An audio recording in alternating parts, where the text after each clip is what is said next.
I'm one of the greatest to ever do it. Lowe's fur. Throw it up. Where you from? Throw it up. Where you from? Going down. Going down. Oh, sauce it down, sauce it up. Do too much, ain't enough, ain't enough. Where you from? Throw it up. Going nuts, yeah, going down. Sauce it down, sauce it up. Do too much, ain't enough, ain't enough. Where you from? Throw it up. Going nuts, yeah, going down. Every day I'm ballin', so you know it's scoring. Moving so important, my back is enormous. These niggas keep hating, this is their last warning. Met that girl that night, ooh, fuck her through the morning. No, girl, I'm sorry. Hang up, girl, don't call me. No, you will not have me caught up all up on Mari. Cash out, make it rain, no game of Atari. Ride me like a Harley, only boy in the party. I was on the phone, yeah, I would play with Cardi. Come on, that's Garcon, hearts all on my Cardi. I was in the Lamb Cardi, he was in a Rari. I'ma keep on flexing, you don't like me, then I'm sorry. Oh, sauce it down, sauce it up. Do too much, ain't enough, ain't enough. Where you from? Throw it out. Going nuts, yeah, going down. Sauce it down, sauce it up. Do too much, ain't enough, ain't enough. Where you from? Throw it out. Going nuts, yeah, going down. Okay, big guap chasing, big not having. My money stacking, this shit was extravagant. This for all my niggas, the ones that be trafficking. All my diamonds African, I might go and mad the best. I already had that bitch, went and got a battle bitch. Persian rock, a Latin shit, nice for a hoe like a Latin bitch. I can serve you, hey, let me say it one time, hey. Turn around, baby girl, let me serve you. Yeah, they say that you wet like Squirtle. Walk around pigeon toe, got the bear flu. And you think you in love, don't wanna hurt you. Man, I think that I'm done, gotta swerve you. Sauce it down, sauce it up. Do too much, ain't enough, ain't enough. Where you from? Throw it out. Going nuts, yeah, going down. Sauce it down, sauce it up. Do too much, ain't enough, ain't enough. Where you from? Throw it out. Going nuts, yeah, going down. I'm so awesome. These niggas so bad, it's exhausting. I swear I'm a stunner like Steve Austin. Sauce it down. Do too much. Where you from? Throw it up. Going nuts. Going down.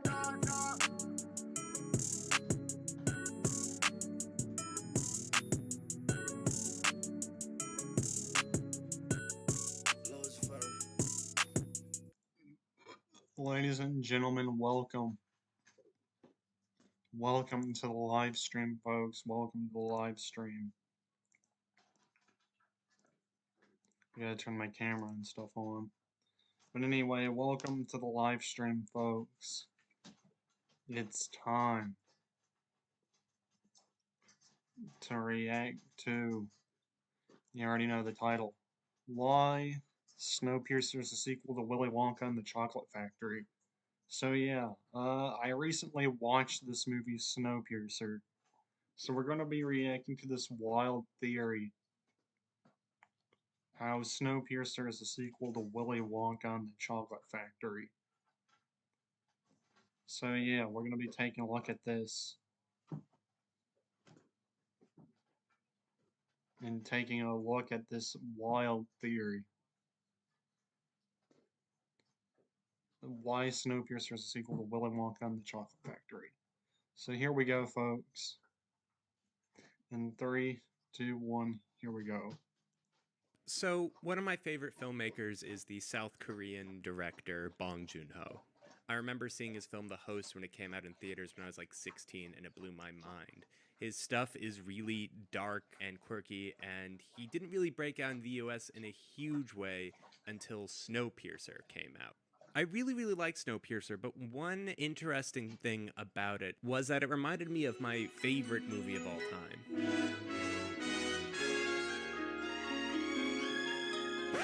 Okay, I may have lost a lot of you there. How could an incredibly violent R-rated movie set in the post-apocalypse from 2013 possibly remind me of a children's classic from the 1970s?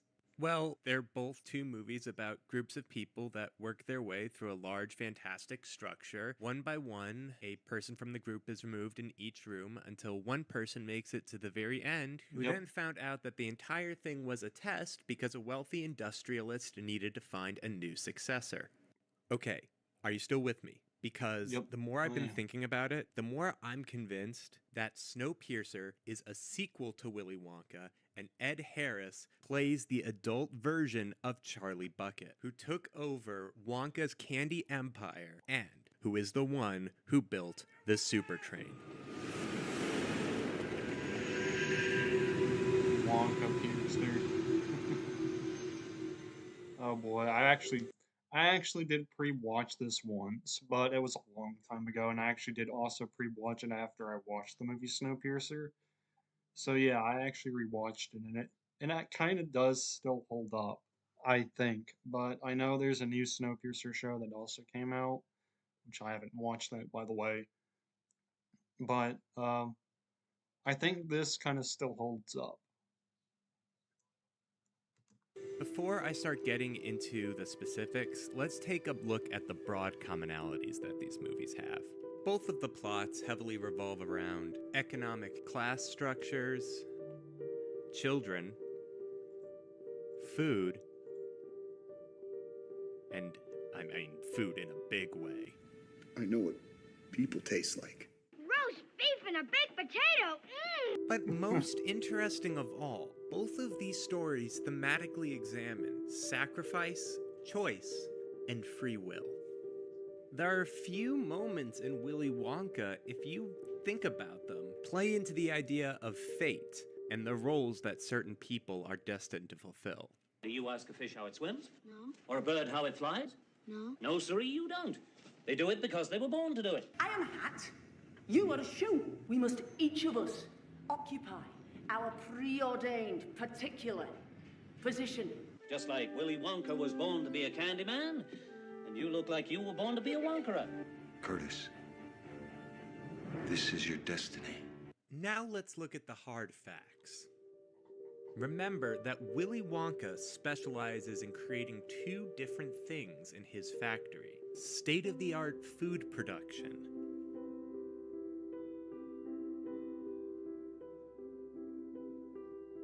and experimental modes of transportation.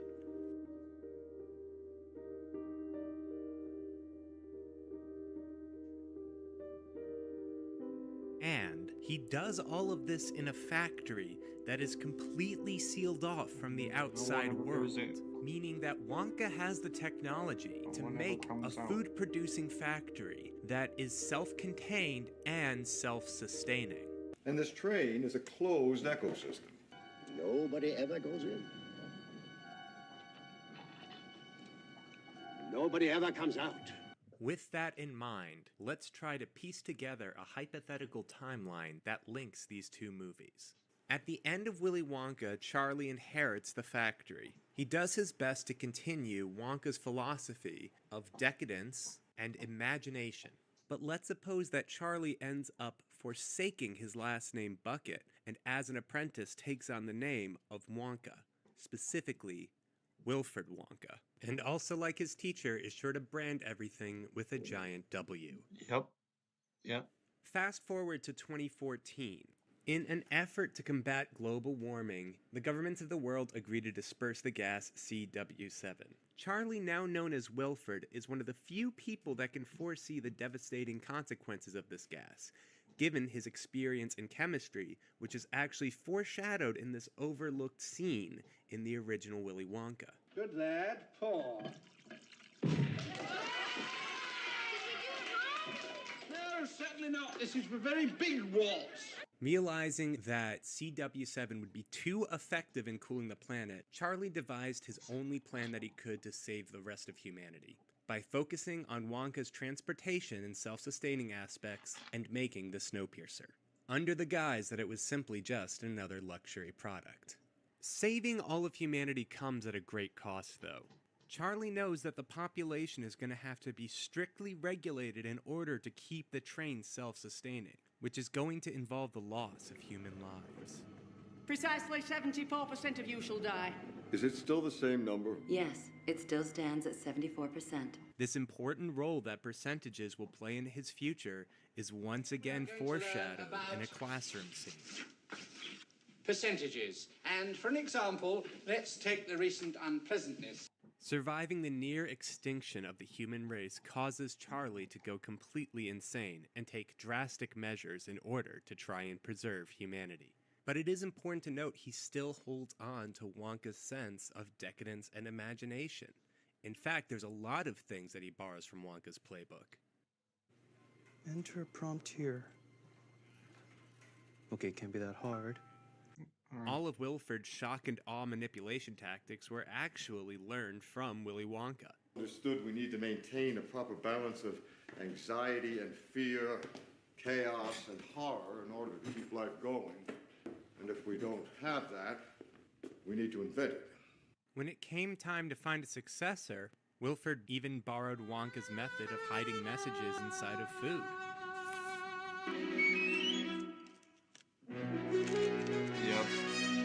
And using spies. That wasn't what Gilliam and I had in our plan. What? No, don't tell me you didn't know. Gilliam and I, our plan. Come in, Mr. Wilkinson. Charlie, meet Mr. Wilkinson. Pleasure. Slugworth. No, that's not Slugworth. He works for me. All right, pause for a second. Feel free to call me crazy if you haven't already. But don't you think that there's a little bit more than a passing resemblance between Mr. Wilkinson, the spy hired by Willy Wonka to play Slugworth, and Gilliam, the leader of the back section of the train that was secretly working for Wilford all the time? Would it be too much of a stretch to assume that they are in fact the same person? The timelines match up, and it makes sense that Wilford would refer to Gilliam as an old friend. And having it be the same character adds a layer of significance to this moment from earlier in the movie.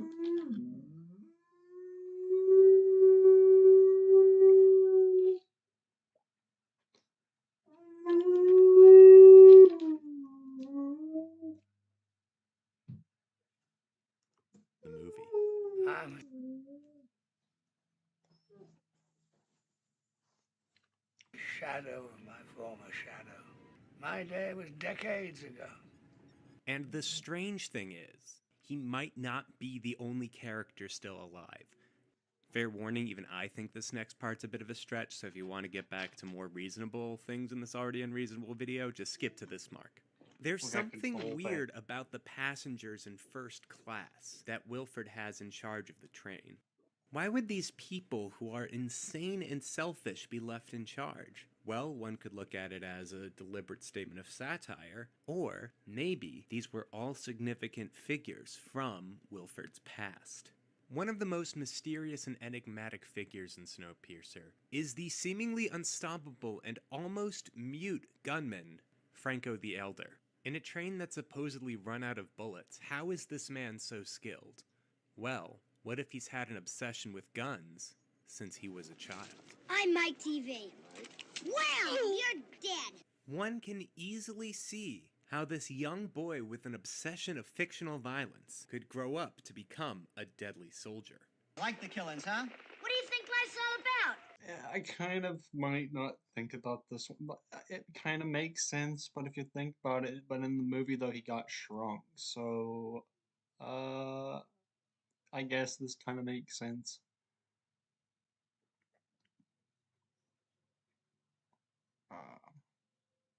But you get the idea. Mike, would you tell us Wait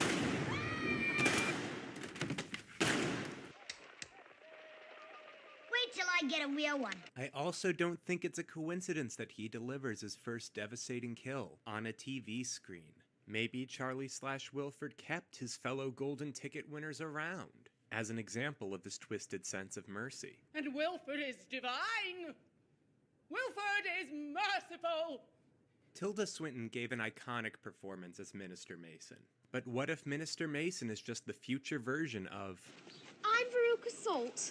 Now, you might think I'm reaching here because these two characters don't seem that similar at first. We don't know what Veruca is like after surviving the garbage chute. Remember, her and her father were trapped together, and there's a good chance she narrowly avoided getting incinerated. This could have traumatized Veruca and changed her entire outlook on life. Instead of being ungrateful, she now became too grateful, fanatically devoted to the graces of Charlie, who saved her life. You people who have suckled the generous titty of Wilford. But she still keeps her ill temper and tendency to insult people. You filthy ingrates! You're always making things difficult. Now, I understand the idea that Tilda Swinton is playing a traumatized Veruca Salt is a little thin, but there are at least two facts you can admit. They both have fur coats, and both of these characters always enter the room first. I want to go in first before anybody else. Ladies first, and that means Veruca. Salt finally got what he wanted. What's that? Veruca went first. The last major member of Wilford's posse is the child catcher, Claude. And almost little to no information is given to us about this character. The clearest details we get about her are her body type, her lack of impulse control. God damn it, Claude! Mind the engine!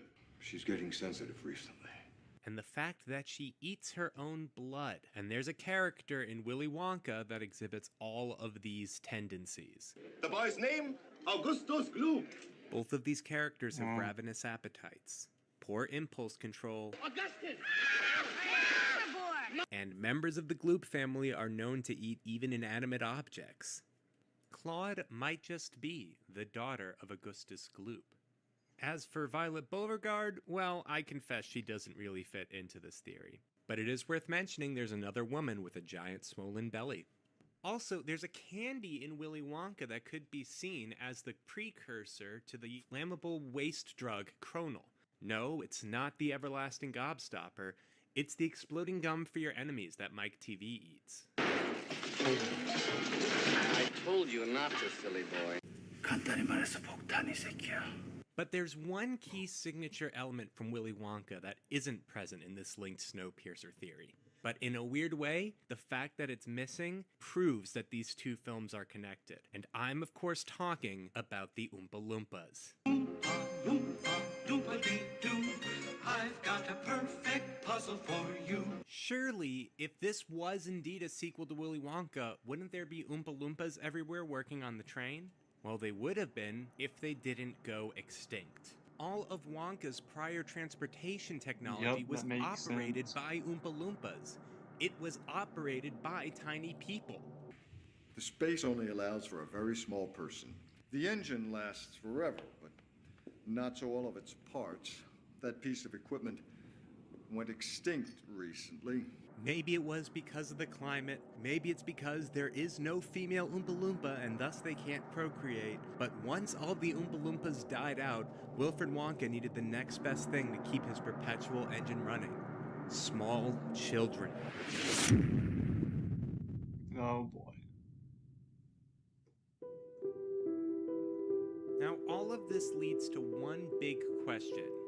Why have I been so obsessed with this? For years. I've literally wanted to make this video for years. And like, this is a really esoteric thing to keep being obsessed about. But I think there's an important reason why it's stuck in my head. It made me appreciate the fine details of these excellent movies. Like how both Wilford and Wonka greet their guests by saying, Curtis, dear boy. Charlie, my boy. And I think they make both movies more interesting. Selflessness is a very important part of Snowpiercer, and Curtis has been longing to sacrifice his arm through the entire movie. In the end, he finally achieves that selfless sacrifice, just like Charlie did at the end of Willy Wonka when he gave up the everlasting gobstopper. And it adds a twisted note to Wilford's final moment when he witnesses a sacrifice against himself that parallels his own. All he can say is, Nice. And I don't think this theory ruins the end of Willy Wonka by having Charlie turn evil. When you think about it, both movies end with a hug, and with the notion that the children are really the ones that will carry on the future for us. Sure, this is all kind of ridiculous to believe, but maybe it is true, and all it takes is a little imagination. But most importantly, if you enjoyed this video, all I ask is this. Tweet at Chris Evans. Tell him to watch this video and make him admit once and for all that Snowpiercer is a sequel to Willy Wonka. If he says it, it's canon, because that's totally how this stuff works.